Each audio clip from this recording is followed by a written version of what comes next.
Ayun, good morning. So, dito na ako na patahan sa Ragnar. So, nagpas na konti sa matnog. So, ayan. Parang park lang. May ano yung motor. At doon na upuan.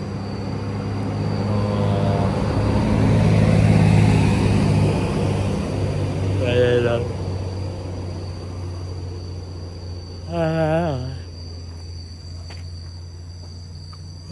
Antok na eh. Morning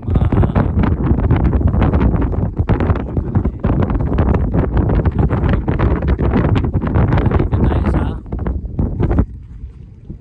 Yan nyo ba? Yan nyo ba yun? Ayun. Sorsogon. Yun. Nasa Sorsogon na naman ako. Sa kabayan, tumangin na. Ayun. Doon papuntang SM Sorsogon. Pamili na. At parang ulan.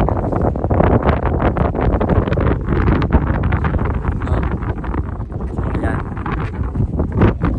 Alas 6 na ng umaga. So tingnan ako ng contest may coming lip kasi may pupunta akong bike shop yung pinibilang ko sa shop sa Antipop. So hihintayin ko pa magbukas yun. Dito muna tayo mag-unwind ba yan?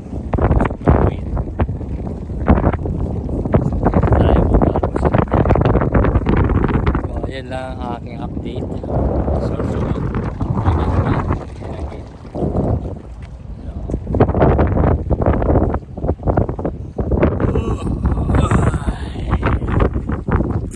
Ayun. Time check alas 5. Sakto. Andito na ako sa arko ng Bicolandia. So, 3 oras yun . Ayan. Next stop ko, kape muna ako. Konting break time tapos takbo na ulit. So ayan ang update ko. Bicolandia na. Ayun.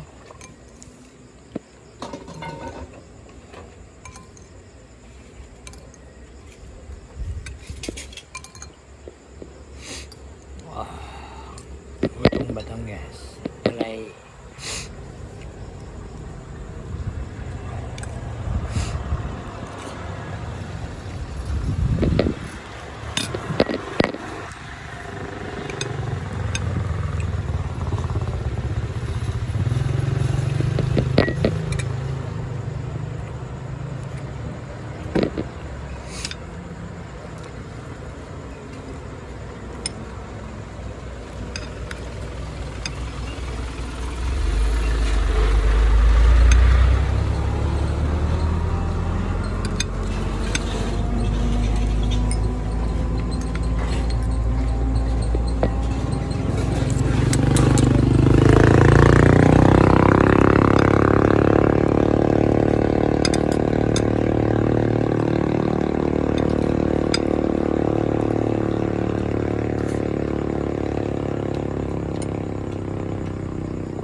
Yummy.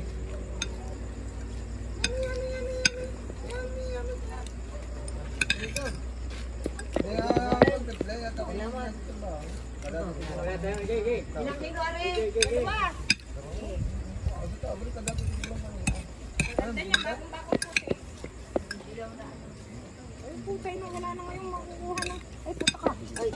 Talaga, I love you mo. Hindi kasi kuyuan, naangat Ano ba yung mama bang yan?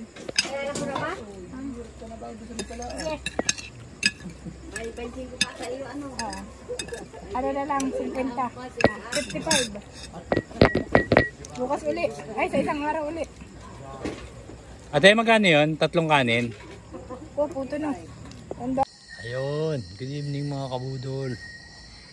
So dito na nagtatapos ang ating 4 days ride ng motor. So kung nakikita nyo yun, doon tayo matutulog. At ayan, dito tayo ngayon sa Katimunan, Quezon. Yan.